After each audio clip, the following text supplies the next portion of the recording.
Hola de nuevo. Como os prometí, hoy vengo con un tema súper interesante, un tema que va sobre relacionarte con tu entorno.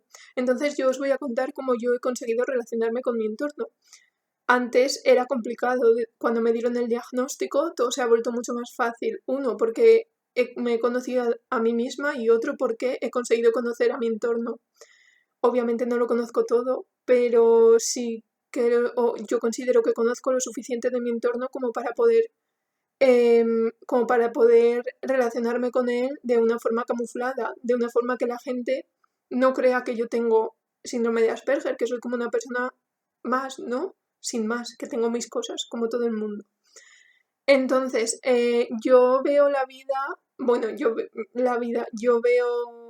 funciono a través de razonar y a través de preguntarme por qué de todo. O sea, yo desde pequeña, yo me acuerdo de momentos que yo a mí misma me preguntaba por qué esto, por qué lo otro, y era como un por qué detrás de otro por qué.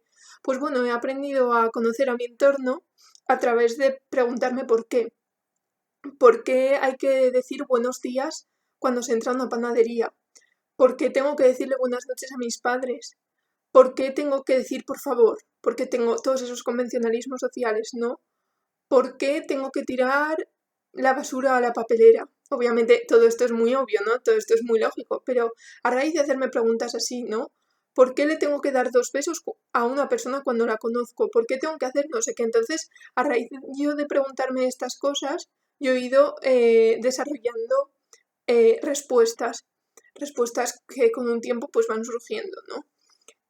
Claro, lo primero que haces cuando te dan el diagnóstico es analizarte a ti misma y conocerte y decir, vale, tienes síndrome de Asperger, vamos a ver qué es el síndrome de Asperger, vamos a ver que realmente yo me identifique con esas características, porque si me lo han diagnosticado será por algo. Entonces yo me empecé a sentir identificada y empecé a conocerme a mí misma. Cuando terminé de conocerme a mí misma, dije, vale, pues ahora que me conozco a mí misma, vamos a conocer el entorno.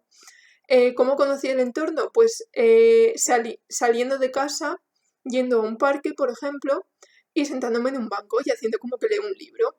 Y en vez de leer un libro, yo lo que hacía era observar a la gente. Yo no cogía notas ni nada, pero mentalmente me lo apuntaba incluso cuando quedo con mis amigos o cuando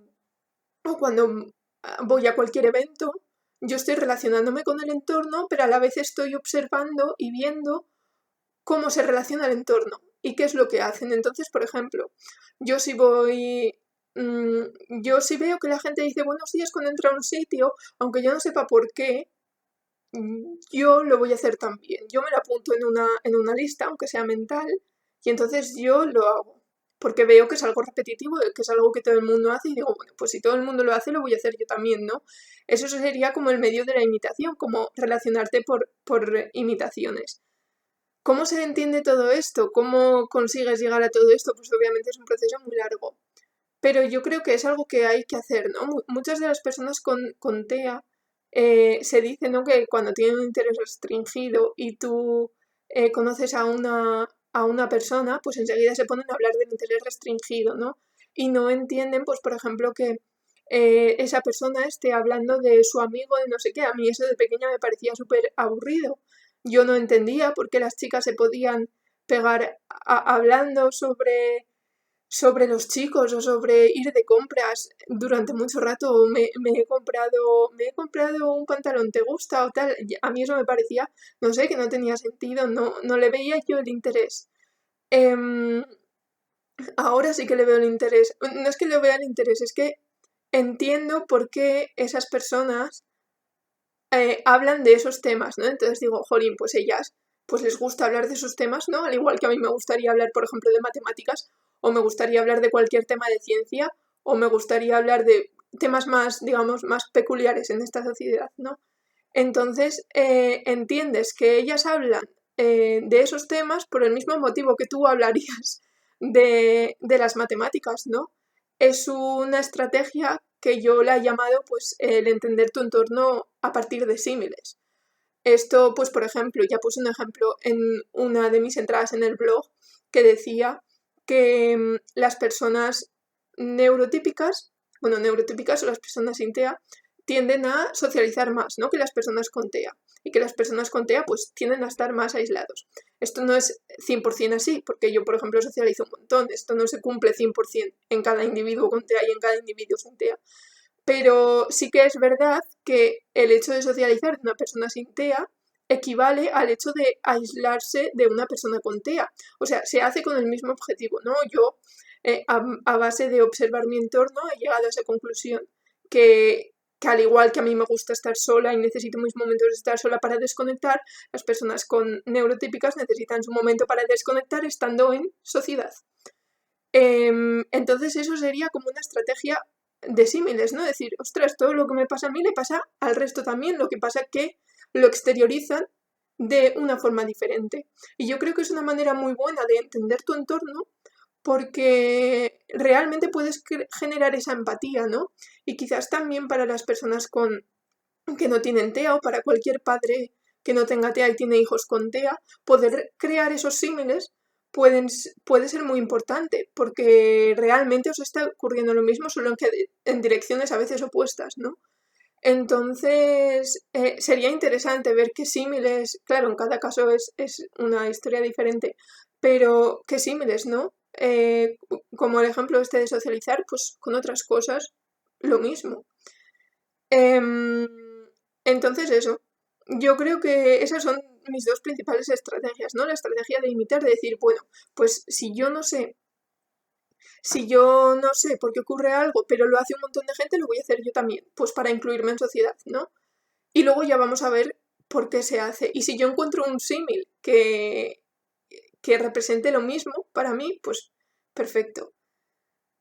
Y, yo he aprendido a que, por ejemplo, cuando conozco a una persona, si a mí me gustaría hablar de matemáticas, por ejemplo, si a mí me gustaría hablar de cualquier otro tema mío de interés que me gusta y que prefiero mil veces más estar hablando de eso, o hablar de la educación, que me flipa, o prefiero mil veces más hablar de la educación, de cómo se debería educar a las personas o a los estudiantes, a tener que hablar de, pues el otro día me fui a no sé dónde, no sé, eso me interesa a mí menos, ¿no? Pero bueno, he aprendido que la otra persona, la persona que tengo delante, puede tener otros intereses y los puede tener por el mismo motivo que yo tengo los míos. Entonces, que esa persona quiera hablar de eso, jolín, se merece también que yo la escuche, ¿no? Entonces, así, de manera recíproca, si yo le escucho a esa persona, yo luego si cuento algo, esa persona tiene sentido que me escuche a mí también, ¿no? Porque va a haber esa reciprocidad. Si yo no pongo de mi parte y yo no pongo esa reciprocidad, pues va a ser difícil, ¿no? Que él me escuche a mí y que yo le escuche a él, a esa persona.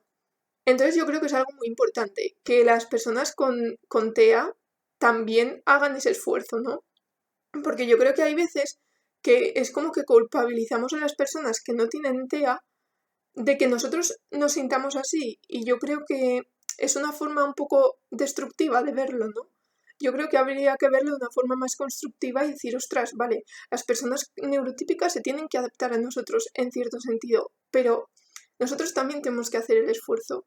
Y nosotros lo tenemos que hacer sí o sí, queramos o no. Así que vamos a poner un poco de nuestra parte, ¿no? Y vamos a ver cómo podemos hacerlo. Y yo creo que esas dos estrategias podrían estar muy guay, ¿no? Entender el mundo neurotípico a partir de esos símiles, de que lo mismo que quieren ellos, lo quieres tú, solo que cosas por vías diferentes. Y a raíz de la imitación es algo que funciona siempre. Entonces, este es mi plan de relacionarme con mi entorno. Yo creo que es algo que puede servir a mucha gente, ¿no? Y que puede ser muy interesante. Nos vemos en el próximo vídeo con mi línea del tiempo, que os hablaré de la línea del tiempo y os crearé un planning de cómo utilizar esa línea del tiempo para conseguir llegar a ser flexibles en nuestras rutinas diarias, ¿no? Y poder afrontar esos cambios. Espero que os haya gustado y nos vemos en el próximo vídeo.